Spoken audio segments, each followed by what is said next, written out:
Turma, bom dia, boa tarde, boa noite. Eu não sei que hora vocês vão assistir essa aula, mas essa é a segunda aula. Ela vai ser de uma forma assíncrona sobre células e tecido do sistema imune, ok? Bom, no sistema imunológico, né, nós temos aí alguns órgãos que têm como propriedade tanto armazenar células do sistema imunológico quanto responder a possíveis antígenos que a gente tenha contato. Nós temos aqui os linfonodos, o baço, timo e medula óssea.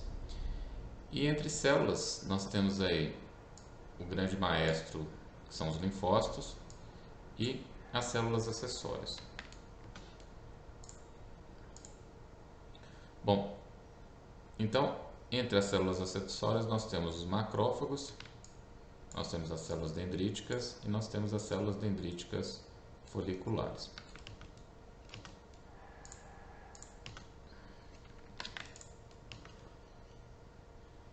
Bom, os linfócitos, eles são responsáveis pela resposta imune adquirida, que é aquela resposta que é responsável por duas grandes acontecimentos, a memória e a resposta moral, tá?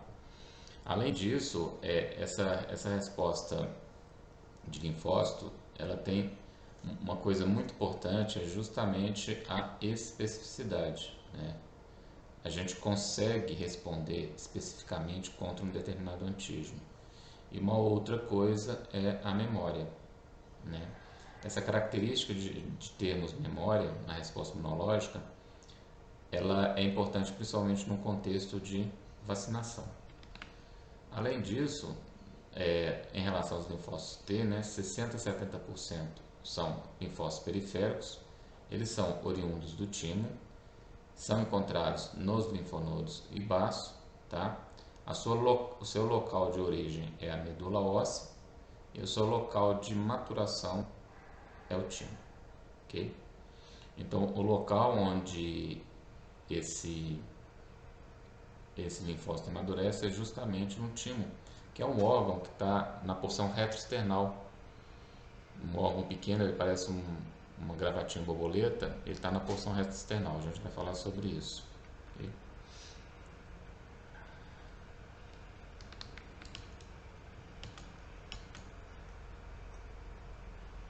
Bom, então, em relação aos linfócitos T, nós temos aqui a questão da diversidade gênica, né? Que é a proliferação de grupos diferentes de clones de linfócito com o mesmo receptor antigênico, tá? Então, a gente vai falar um pouquinho aqui o que é essa diversidade gênica. E nós temos aqui a questão dos marcadores fenotípicos, né? Proteínas de superfície responsáveis pelo reconhecimento do linfócito T, que a gente chama de cluster of differentiation. Então nós temos aqui o CD4, que é o linfócito T helper, e o CD8, que é o linfócito T citotóxico. Tá? Então a gente vai ver detalhes aqui sobre isso.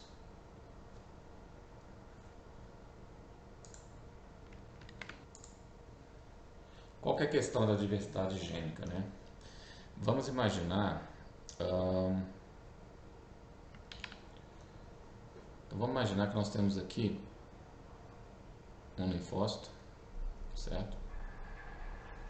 Outro linfócito, outro linfócito e outro linfócito.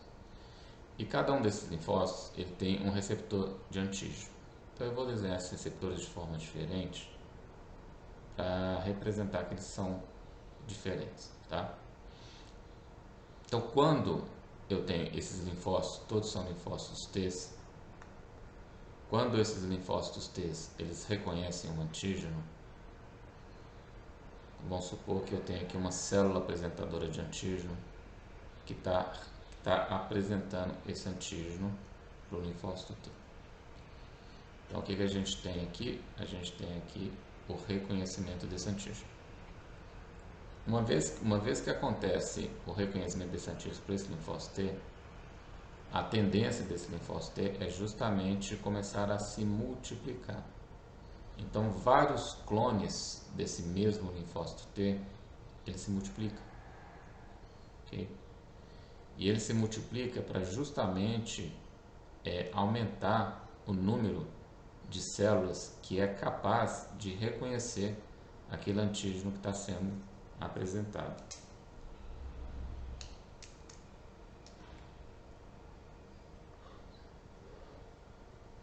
Só um minutinho.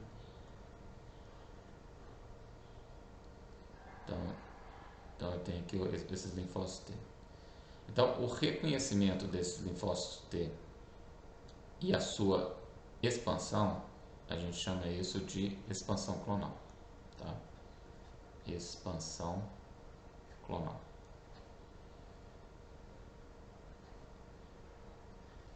A expansão clonal é justamente quando esse linfócito T ele reconhece esse antígeno e aquele clone que reconheceu aquele antígeno ele começa a proliferar para formar mais linfócitos T específicos para o reconhecimento daquele antígeno. E quando a gente vê vários linfócitos T, como a gente está vendo aqui, capazes de reconhecer diferentes clones, como a gente tem vários linfócitos T aqui capazes de reconhecer diferentes clones, a gente chama isso de diversidade gênica. Tá? Diversidade gênica. Ok. Agora, o que é exatamente Cluster of Differentiation? Né? O que é esse marcador fenotipo? Vamos imaginar que a gente tem aqui duas células. E vamos imaginar que essas células, ao microscópio, elas são bem semelhantes. Tá? Então você não consegue falar qual célula é qual. E eu quero saber quem é o linfócito B e quem é o linfócito T. Né? Vamos supor que essa célula ela tem um receptor chamado CD3. E vamos supor que essa célula tem um receptor chamado CD20. Ok? Bom, então eu falo que essa célula aqui é uma célula CD3 positiva. E aqui eu falo que essa célula é CD20 positiva. Toda célula que apresenta o receptor CD3, essa célula é um linfócito T. Tá?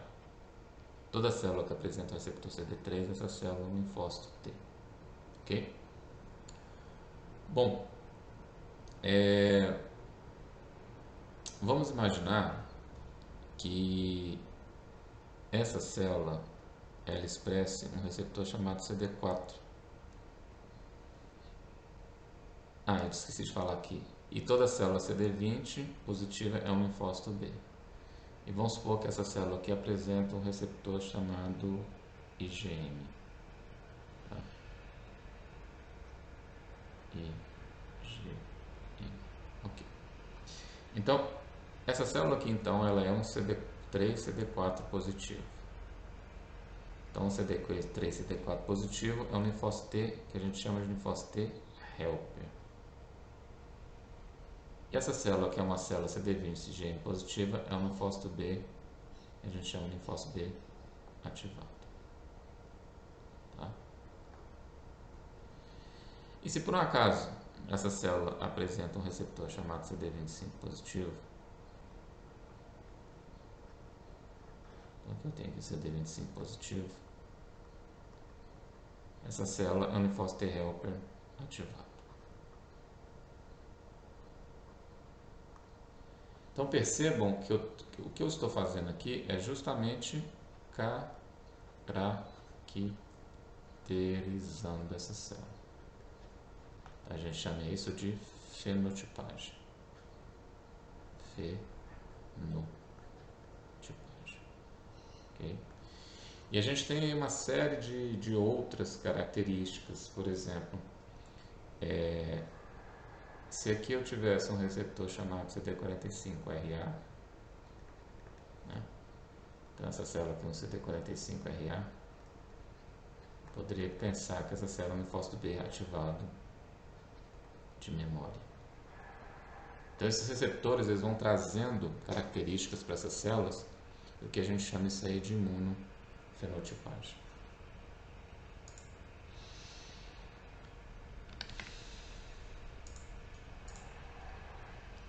Então, esses linfócitos T, quando eles entram, quando eles saem do timo, a gente chama de linfócitos T inativos ou virgens, que são linfócitos T que nunca reconheceram o antígeno.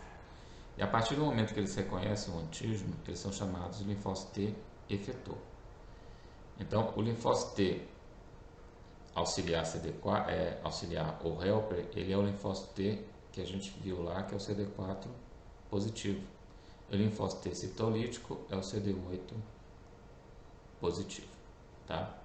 Então observem que eu tenho dois linfócitos T com comportamentos diferentes. Um linfócito T auxiliar, que é o CD4 positivo, e um linfócito T citolítico, que é o CD8 positivo, tá?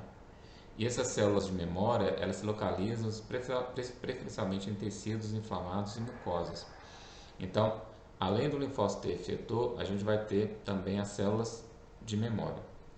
Lembrando que para esse linfócito T ser efetor, ele tem que reconhecer o antígeno.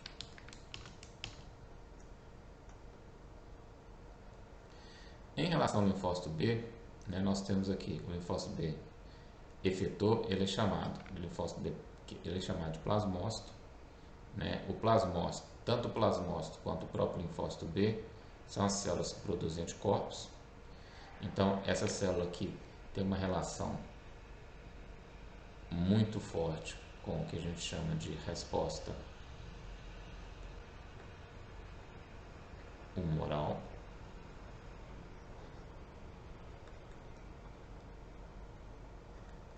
Enquanto que o linfócito T, ele tem uma relação muito forte com a resposta celular. Ok? Resposta humoral, resposta celular. A célula natural killer, ela é uma célula, é um tipo de linfócito, tá? Ela destrói células tumorais, células infectadas por vírus ou até mesmo células normais. Destrói células revestidas de IgG e elas secretam interferon gama, que é uma citocina pró-inflamatória. Então, pensando um pouquinho aqui no como que essa célula NK trabalha, né, como que ela funciona. Então, vamos voltar aqui no quadro. Nós temos aqui, vamos imaginar que a gente tem uma determinada célula, tá? E vamos imaginar que essa célula esteja infectada com um vírus, ok? E a gente observa que determinadas proteínas virais, elas podem ser expressas na membrana dessa célula. E frente a esse vírus, né, o teu corpo, ele desenvolveu uma resposta humoral, tá? E essa resposta humoral gerou a produção de anticorpos.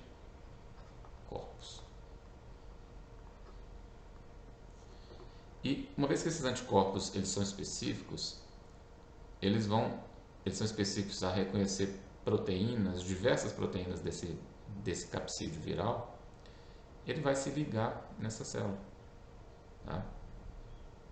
Então, de certa forma, ele está marcando essa célula. A célula NK,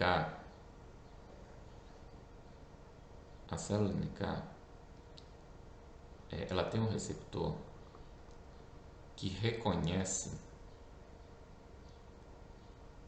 essa parte aqui do anticorpo, que é chamado de porção FC. Tá? Então, se eu for desenhar o anticorpo aqui, ele tem duas grandes partes. Essa parte, que é chamada de porção FAB, essa parte, que é chamada de porção FC. E esse receptor que reconhece né, essa porção é chamado de Fc gama R3. Tá? Então, o que é Fc gama? Ele reconhece a porção Fc da cadeia da IgG. Isso aqui é o IgG, é um tipo de anticorpo. E daí, o que acontece? Qual que é o objetivo dessa célula reconhecer esse anticorpo? É justamente a natural killer, o próprio nome fala, né, matadora natural. A ideia dela é justamente matar essa célula que está infectada pelo vírus, porque se você mata o hospedeiro, você vai matar o vírus. Então, existem alguns mecanismos que a NK usa para matar essas células. Primeira coisa é a produção de uma proteína que é chamada de perforina. A perforina, o que ela vai fazer? Ela vai provocar buracos, poros na membrana dessa célula. Tá? E obviamente, você provocando poros na membrana dessa célula, você causa um desequilíbrio de transporte membranar, né? Então a célula começa a perder conteúdo do seu citoplasma, você começa a perder o controle de entrada e saída de eletrólitos e de água, tá? Então isso acaba que pode levar a célula à morte. Mas o objetivo maior dessa perforina é permitir a entrada de uma outra substância que é chamada granzima. Essa granzima, que são essas bolinhas azuis, ela vai entrar nessa célula, tá? E induzir um processo de morte celular. Tá?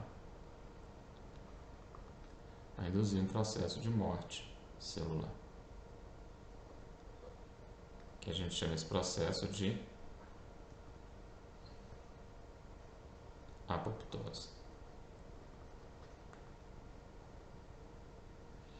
E um outro mecanismo eu vou desenhar aqui do lado, para não ficar bagunçado lá. Então a gente tem a mesma situação aqui, uma célula infectada com vírus, eu tenho aqui um anticorpo, eu tenho um reconhecimento aqui do NK pelo anticorpo, e aqui eu tenho a expressão de um receptor que é chamado, de um ligante que é chamado de Fas-L. E se essa célula que está infectada pelo vírus, ela apresentar um receptor que é chamado de Fas, o Fas-L vai ligar no Fas, vai causar também indução de apoptose. Tá? Além disso, essas células que são a NK que pode ser ativada, ela produz também IFN gama. Tá? E o interferon gama, ele tende a induzir uma resposta celular, ok? Uma resposta celular, tá? Principalmente também a ativação de fagócitos. Ativação de fagócitos, ok? Beleza.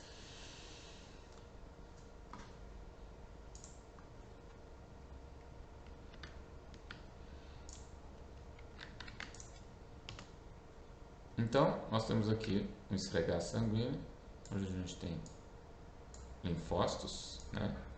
A gente vê que a gente não consegue saber exatamente quem é o linfócito T e quem é o linfócito D. O citoplasma é um núcleo volumoso, um citoplasma escasso. A gente mostrando aqui um esquema onde a linhagem linfocítica de células B, elas têm uma origem na medula óssea, né?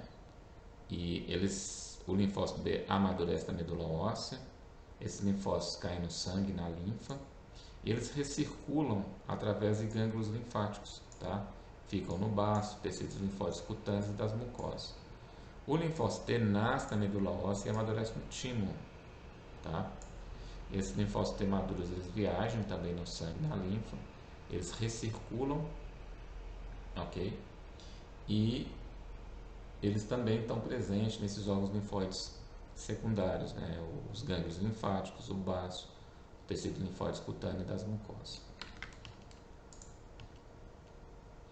célula natural killer, mostrando aqui o que essa célula pode fazer, né? Ela pode matar uma célula infectada. Essa célula natural killer, ela pode produzir interferon gama. Esse interferon gama pode induzir também aquela célula que está infectada a matar aquele micro-organismo que está dentro da célula, ok? Aqui no caso aqui a gente está representando uma outra forma de ativação, que é através da produção de L12, que pode ativar essa célula NK a produzir interferon gama, que ativa esses mecanismos de morte intracelular. O macrófago é uma célula do sistema fagocitário mononuclear. A origem dele é um monócito, né? Após a migração dessa célula para o tecido, ela amadurece e se torna um macrófago. E essa célula é uma célula que a gente chama de célula apresentadora de antígeno, porque essa célula ela fagocita, processa e apresenta esse antígeno para o linfócito T. Tá? Ela produz citocinas, ela tem um contorno irregular mais visível que os monócitos maduros. Então é importante a gente lembrar que uma vez que eu tenho o linfócito T, a gente sabe que o linfócito T ele é uma célula que orquestra a resposta imunológica, né? Ele é muito importante na resposta imunodaptativa.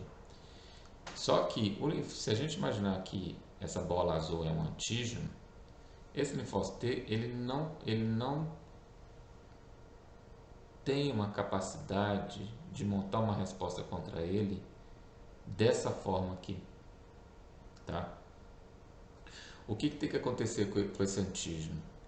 Esse antígeno, para que haja uma resposta efetora de linfócitos T, esse antígeno ele precisa ser fagocitado, ele precisa ser processado,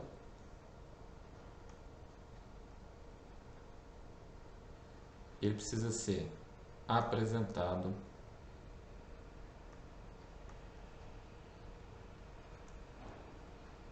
para o linfócito T. Tá? Então, esse antígeno é processado aqui dentro da célula e apresentado, aqui é o pedacinho do antígeno, apresentado para o linfócito T. Então, por isso que o macrófago, aqui vamos supor que isso aqui seja um macrófago, por isso que eu chamo macrófago de célula apresentadora de antígeno, tá? Ou APC, porque ela tem esse papel extremamente importante em apresentar esse antígeno para o linfócito T. Tá? Então ele pode apresentar um antígeno para a célula T virgem. Essa célula efetora ela faz fagocitose e fagocita antígenos opsonizados, que são antígenos envolvidos por anticorpos. Aqui uma outra coisa que a gente pode abrir um parêntese, né? O que é um antígeno opsonizado? O que é uma opsonização? Tá? Vamos imaginar que aqui eu tenha um determinado antígeno, tá? E vamos imaginar que aqui embaixo eu tenha um outro antígeno e que esse antígeno ele esteja revestido de anticorpo, tá? Então eu tenho vários anticorpos nesse antígeno. E aqui eu tenho um macrófago. Aqui eu tenho um macrófago. E aqui embaixo eu tenho também outro macrófago, tá?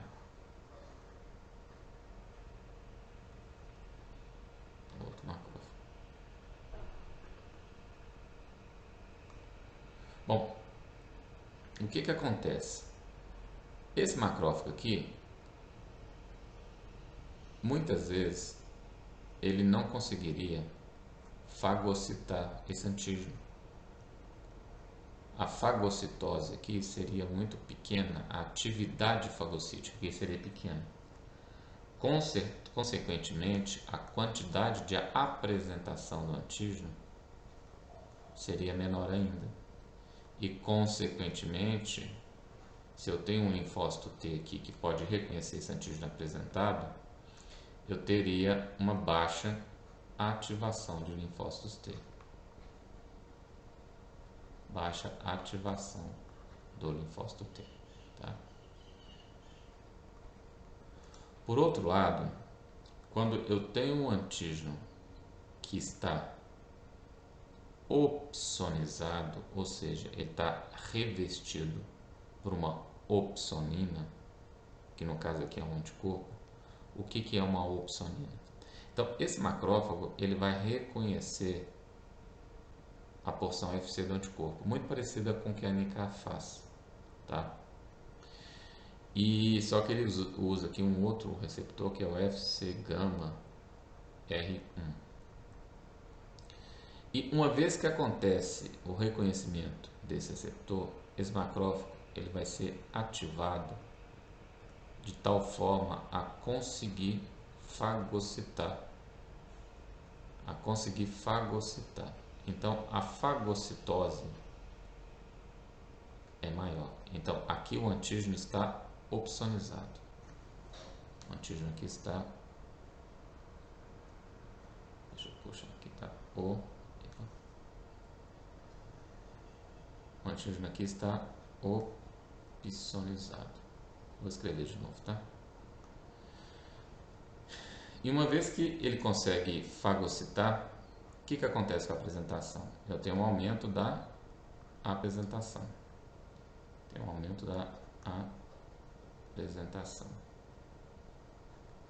E, consequentemente, eu vou ter, se eu tenho um linfócito T para reconhecer esse antígeno, eu vou ter um aumento da ativação.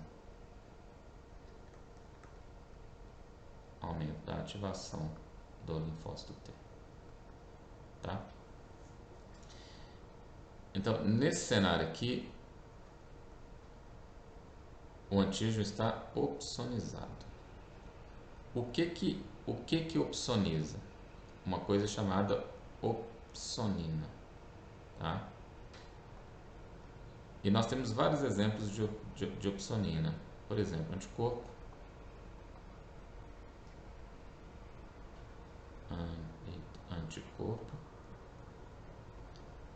Por exemplo, aqui embaixo, um outro exemplo, proteína C reativa.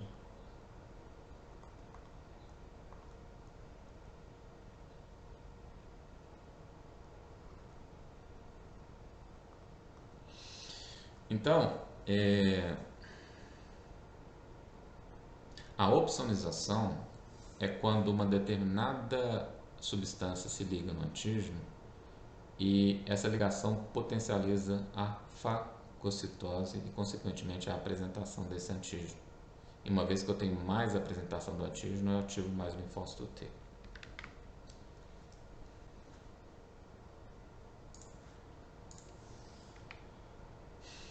Então aqui eu tenho alguns macrófagos, plasmócitos, macrófagos. Observa que o macrófago é uma célula grande, né? Olha o tamanho dela. O plasmócito aqui, que é o linfócito B ativado, tá? Eu tenho uma célula grande aqui. Eu tenho diferentes tipos de macrófagos. As células de Kupffer no fígado, são todas famílias dos macrófagos. Uma célula chamada micróglia, que é essa aranha aqui, parece uma aranhazinha, no tecido nervoso central, são células que têm esse papel de proteção, de fagocitose. Nós temos aqui os macrófagos alveolares, que são essas células com esses pontinhos pretos no pulmão, tá? São todas família primos dos macrófagos. E a gente tem aqui os osteoclastos, que estão no tecido ósseo, cuja função desse osteoclasto é a reabsorção óssea. Então é uma célula gigante, né? A gente vê outras células pequenininhas aqui, são células gigantes, cuja função é reabsorção óssea. O osteoclasto é o único que não tem uma função direta relacionada com o sistema imunológico. As células dendríticas também são células apresentadoras de antígeno muito importantes. São células relacionadas à ativação dos linfócitos através da apresentação do antígeno. A célula dendrítica é a melhor célula apresentadora de antígeno. Ela é localizada no epitélio da pele, sistema gastrointestinal e sistema respiratório. As células dendríticas foliculares estão localizadas nos folículos dos linfonodos captura o antígeno associado e apresenta ao linfócito T. Tá? E as células de Langerhans são células dendríticas imaturas localizadas na epiderme. Então essas células são importantes, aqui a gente vê algumas células de Langerhans localizadas na epiderme, essa marcação aqui negra. Tá? Essas células, elas têm uma função muito importante, como ela está localizada no epitélio, né, na pele, então ela tem um contato direto com o antígeno, ela tem uma capacidade muito grande de fagocitose desse antígeno, de reconhecimento desse antígeno, tá? E uma vez que ela reconhece esse antígeno, aqui está um exemplo da célula dendrítica, se ela reconhece esse antígeno, no caso aqui está dando exemplo de um patógeno, ela migra para dentro de um órgão linfóide secundário, no exemplo aqui é um linfonodo, e lá dentro, no maior aumento, a gente vê essa célula dendrítica apresentando o antígeno para o linfócito T. E esse linfócito T, ele reconhece esse antígeno e ele começa a se multiplicar, tá? Para a gente formar mais linfócitos T específicos para reconhecer aquele antígeno. E uma vez que ele se multiplica, esse linfócito T, ele pode tanto reagir dentro do próprio órgão linfóide, quando ele pode sair desse órgão linfóide e começar a migrar para outros tecidos, para justamente responder a esse antígeno. O neutrófilo é um fagócito também, um fagócito da classe dos polimorfos nucleares, tem um núcleo de 3 a 5 lóbulos, possui grânulos específicos de lisozima, colagenase, elastase, defensinas, catericidinas, que são substâncias que têm ação microbicida, tá? Tem ação microbicida. A função de fagocitose e destruição de um micro-organismo e produz o fator de crescimento de granulócitos chamado GCSF. Então a gente vê que o neutrófilo ele tem um núcleo trilobulado, né? A gente vê um lóbulo, 2 e 3 lóbulos. Okay? O monócito, lembra que o monócito é o pré-macrófago. O monócito, quando ele sai da corrente sanguínea e migra para o tecido, ele se transforma em macrófago e obviamente o macrófago tem todas aquelas funções. Então todo macrófago um dia foi um monócito, tá? Então a gente tem aqui esse aspecto do monócito, parece muito com o do linfócito, então é muito difícil você diferenciar de um linfócito só através de marcação fenotípica. Então esse monócito, ele nasce nos órgãos hematopoéticos, né?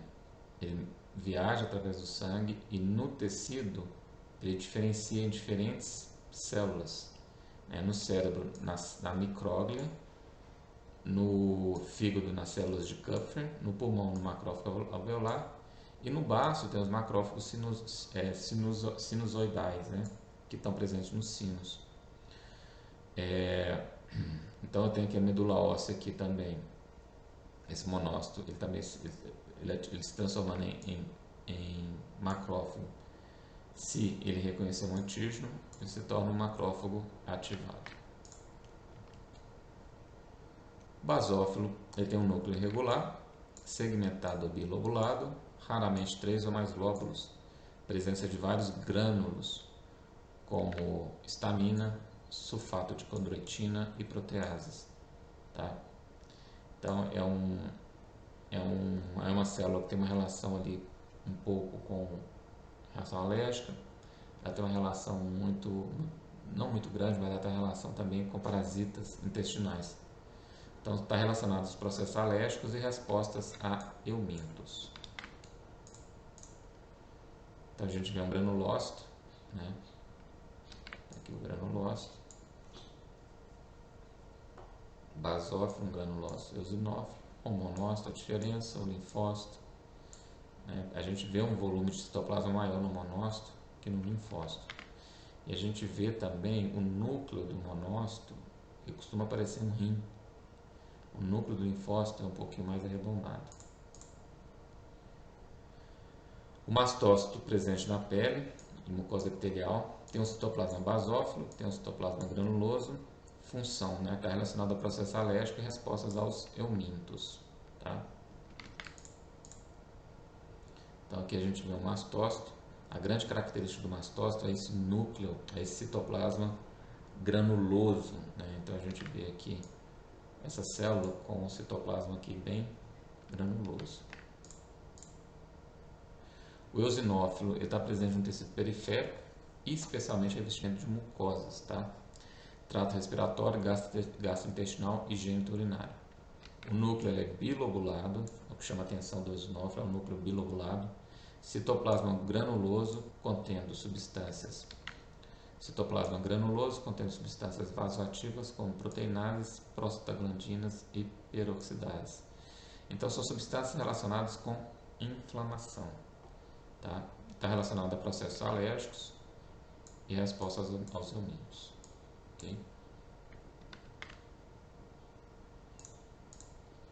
Então aqui a gente tem o eosinófilo, chamando a característica aqui para o núcleo bilobulado. Aqui provavelmente é o neutrófilo, eu tenho um núcleo trilobulado. Tá? Núcleo bilobulado. Essa célula aqui com o núcleo na forma de rim provavelmente é um monócito. Tá? Então a gente vê aqui o formato dessas células. E aqui a gente vai falar um pouquinho dos órgãos, do timo, do linfonodo, do baço e da medula óssea.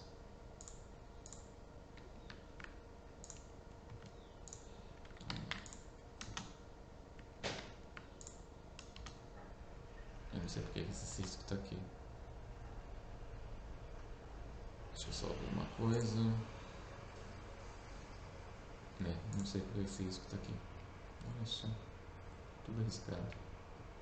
Bom, eu tenho dois tipos de órgãos, tá? Os órgãos linfóides centrais e os órgãos linfóides secundários. Quem são os órgãos linfóides centrais? É o timo e medula óssea. Por que eu chamo eles de órgãos linfóides centrais? Porque eles são os locais onde acontece amadurecimento tanto da célula T quanto da célula B. O timo acontece o amadurecimento da célula T e a medula óssea acontece o amadurecimento da célula B. Os órgãos linfóides secundários, que são nódulos linfáticos, baço, sistema imune das mucosas e cutâneo, eles são chamados secundários porque nesses órgãos você tem o sequestramento do antígeno e a apresentação do antígeno dos linfócitos. Então, consequentemente, você tem ativação de linfócitos T e B. Então, nos órgãos linfóides secundários, você tem o sequestramento dos antígenos e a apresentação desses antígenos para o linfócito T e B. Enquanto que nos órgãos linfóides centrais, você tem o amadurecimento das células T, do linfócito T e o amadurecimento da célula B.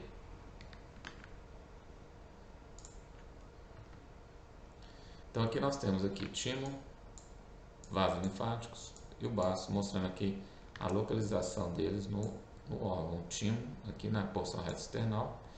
E ao longo do corpo nós temos as cadeias ganglionares, né? Então nessas cadeias nós temos localização de vários gânglios linfáticos. Aqui mostrando uma outra figura, mostrando o baço, o órgão linfóide secundário, timo, órgão linfóide principal, medula óssea, órgão linfóide secundário, e linfonodos, órgão linfóide, medula óssea, órgão linfóide principal, e linfonodo, órgão linfóide secundário. Então o timo está localizado no mediastino, reto external, ele é bilobulado. É interessante observar que a região cortical ela é rica em linfócitos T imaturos, a região medular ela é rica em linfócitos T maduros, e nós temos os macrófagos medulares, que funcionam como células apresentadoras de antígeno, células dendríticas linfóides e células reticulares. Tá? É interessante que o timo do recém-nascido pesa 12 a 15 gramas, na puberdade ele chega a pesar 30 a 40 gramas, mas é um órgão que involui ao longo dos anos. Então ele volta a ter o peso de 10 a 15 gramas em indivíduos acima de 60 anos. Então a função do timo é justamente, uma das funções do timo é justamente essa, a diferenciação de células T. Né? Essa célula sai da medula vai para essas células tronco, né? Ela sai da medula como células tronco. Lá no timo, o linfócito T vai para a parte cortical. Na parte cortical ele é um linfócito T imaturo. Na medular ele é um linfócito T maduro, não ativado, maduro, e sai através dos vasos sanguíneos. Nós temos as células reticulares, né, que possuem fatores de crescimento e de diferenciação. O timo ele não possui vasos linfáticos aferentes, certo? Ou seja, ele não tem vaso linfático que chega no timo, então ele não filtra linfa, ele não é órgão linfóide secundário, ok? Ele possui sim vasos linfáticos eferentes que drenam para os linfonodos mediastínicos. E esses vasos linfáticos eferentes muitas vezes levam esses linfócitos T maduros, não ativados, para justamente esses linfócitos eles distribuírem, eles circularem entre os órgãos linfóides, secundários. Então aqui a gente tem a porção medular, que é onde é que eu tenho os linfócitos T maduros, a porção cortical, onde é que tem os imaturos. Mas essa parte de anatomia a gente não precisa preocupar com isso não. Os linfonodos ou gânglios linfáticos, eles são encapsulados, eles são constituídos por tecido linfóide. Eu tenho o hilo linfático eferente, de artérias e veias. A sustentação é feita por fibras reticulares. E esse trajeto da linfa, eu tenho vasos linfáticos aferentes que chegam ao linfonodo. Eu tenho os vasos linfáticos eferentes. Então, os antígenos presentes na linfa são filtrados no estroma, tá?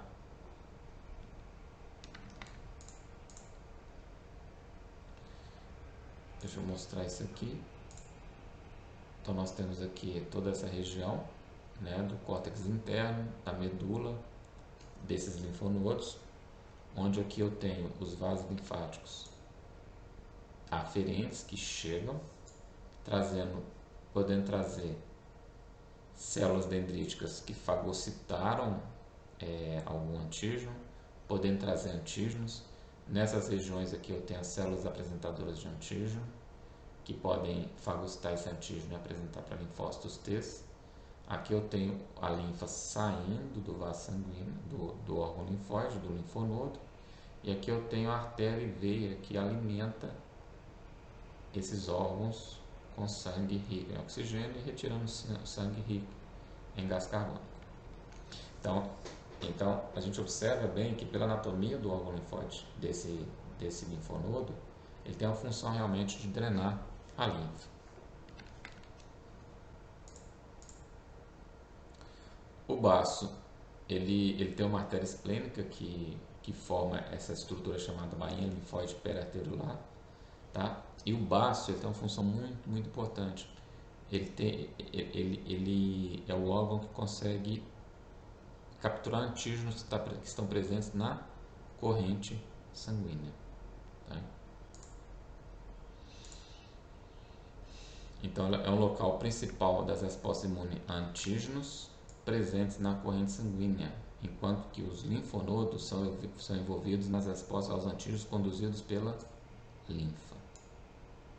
Então, o baço tem essa importância de responder a antígenos presentes na corrente sanguínea, enquanto que os órgãos linfóides, os linfonodos, têm essa importância de responder com antígenos presentes na linfa. Tá? Macrófagos do baço removem substâncias estranhas, bem como hemácias senis, sendo considerado um filtro do sangue.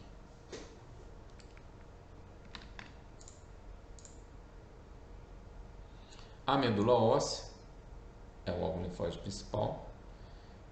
É o órgão linfóide onde a gente tem toda a formação de células, onde está presente todas as células troncos indiferenciadas, a gente chama isso de células pluripotentes, com capacidade de formar várias outras células, tá? Então a gente tem aqui os fatores de crescimento, que são produzidos pela medula óssea.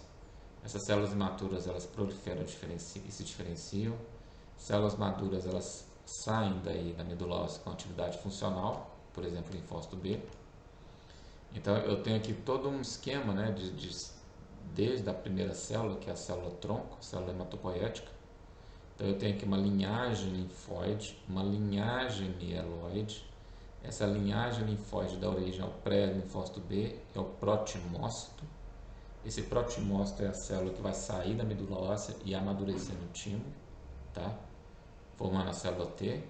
A pré-célula B, que se transforma no linfoblasto B e que forma a célula B. E aqui a linhagem mieloide vai dar origem ao eritrócito, às plaquetas e aos monócitos e macrófagos, tá? Cada um com seus respectivos fatores de crescimento. Aqui a gente mostra aqui uma figura, não é a figura que a gente precisa entender exatamente, mas a gente mostra que dependendo do fator de crescimento, essa linhagem mieloide se transforma numa célula. Por exemplo, IL3, GM-CSF e IL6. Eu tenho a formação de progenitores de granulócitos, que vai dar origem neutrófilo, macrófagos. A IL3 e o GM-CSF vai dar origem ao progenitor do eosinófilo. Tá? Então a gente observa que esses fatores de diferenciação, dependendo do fator de diferenciação, essa célula ela vai dar origem a cada um desse tipo celular. E na linhagem linfóide também é a mesma coisa. Dependendo do fator de diferenciação, um IL7 e um IL3 você dá origem a um progenitor de célula B, a IL7 você dá origem a um progenitor de célula T. Tá? Então, essas células são bem maleáveis, essas células tronco da medula óssea, elas são muito maleáveis. Dependendo do fator de crescimento, ela vai dar origem a uma determinada célula. A pele ela é um órgão ativo. A pele é um órgão ativo, onde eu tenho o início das respostas imunes. As células são localizadas na epiderme, então tem os linfócitos intradérmicos, tem as células de Langerhans e... Voltando, turma, então a gente tem aqui justamente os linfócitos intradérmicos, células de Langerhans, células localizadas na derme, nós temos aqui o linfócito ativo de memória e os macrófagos perivasculares e espaços pelo tecido. Então, a pele ela é considerada um sistema imune, chamado sistema imune cutâneo, e ela possui todos esses componentes aqui. E essas marcações aqui eu não consigo tirar, que coisa, né? Não tem como, não tem borracha para isso, olha só. Sistema imune das mucosas, a gente tem a mucosa gastrointestinal, nós temos aqui linfócitos e células acessórias organizadas de forma semelhante com o linfonodo. E nós temos as placas de Peyer. A mucosa respiratória, nós temos as amígdalas, as placas da faringe e da via aérea superior. Tecido linfóide associado à região nasal e dos brônquios. Tá?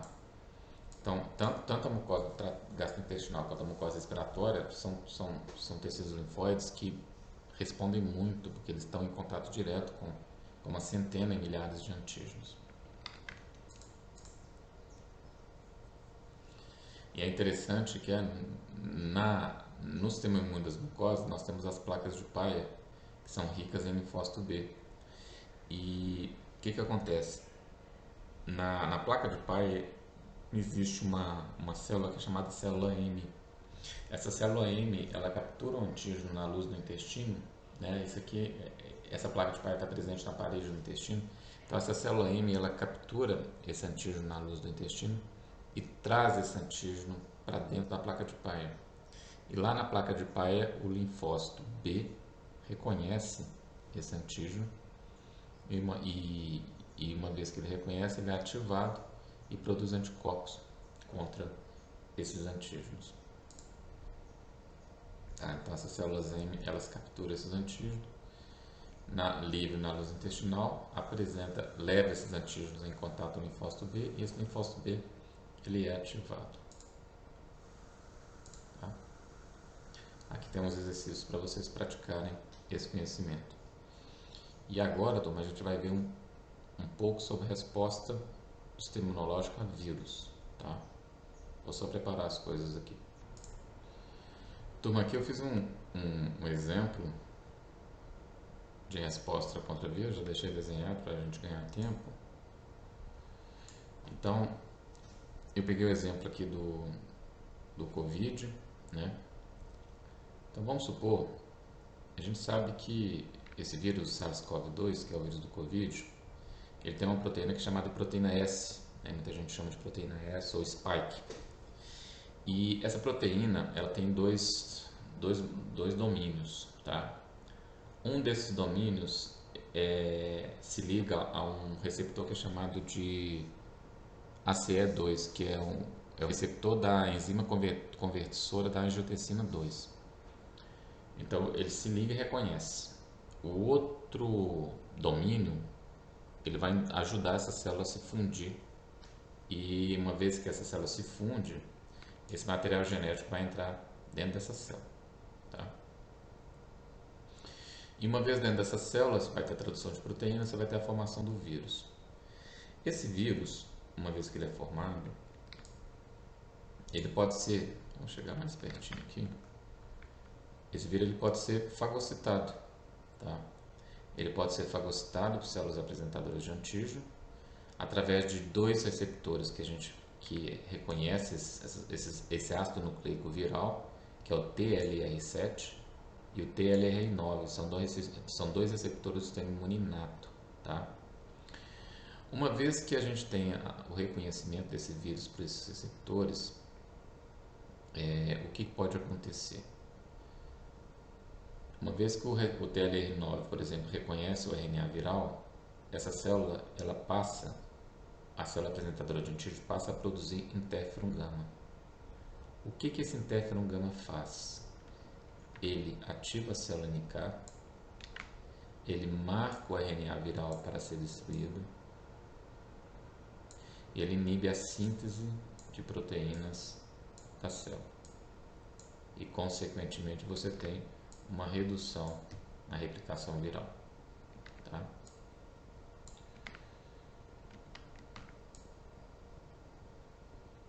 Além disso, ele induz mecanismos de processamento e apresentação para APC, induzindo a produção de espécie reativa de oxigênio. Então, o TLR9, que é tanto o TLR7 também, eles montam uma resposta para justamente combater infecção viral. E ao mesmo tempo, né, a gente tem aqui uma porção aqui é uma resposta imune inata, né, essa parte toda aqui. Eu tenho uma resposta imune adaptativa, onde eu tenho a apresentação de pedaços desse vírus para o linfócito T, e esse linfócito T produz IL-12, induzindo uma resposta do tipo 1, que é uma resposta mais, a gente vai ver isso, que é uma resposta mais pró-inflamatória. E essa resposta, por sua vez, também produz interferon gama, que ativa a NK. E a gente falou da NK na aula, né? Essa NK, ela é especialista em matar células que têm parasitas intracelulares. Então, ela acaba induzindo a morte dessa célula infectada. Ok? Bom, além disso, no âmbito da resposta imune adaptativa, essa APC, que está também apresentando esse pedaço de vírus, pode induzir a produção de L4. Esse L4 vai induzir uma resposta do tipo 2, ou resposta TH2. Essa resposta TH2 tem uma característica mais de produção de anticorpo. E uma vez que essa resposta TH2 é ativada, ela vai ativar o linfócito B, que produz anticorpos contra o vírus, e esses vírus eles são opsonizados e muitas vezes neutralizados, ou até mesmo a gente sabe que o vírus opsonizado ele vai ser muito mais facilmente fagocitado e destruído. Tá? Certinho? Então é isso aí, essa parte de vírus. Tem um vídeo também lá na aula falando sobre isso. E a gente finaliza aqui essa aula síncrona, tá bom? Qualquer dúvida com relação a qualquer parte da matéria, me perguntem através do Microsoft Teams. Bons estudos, um abraço.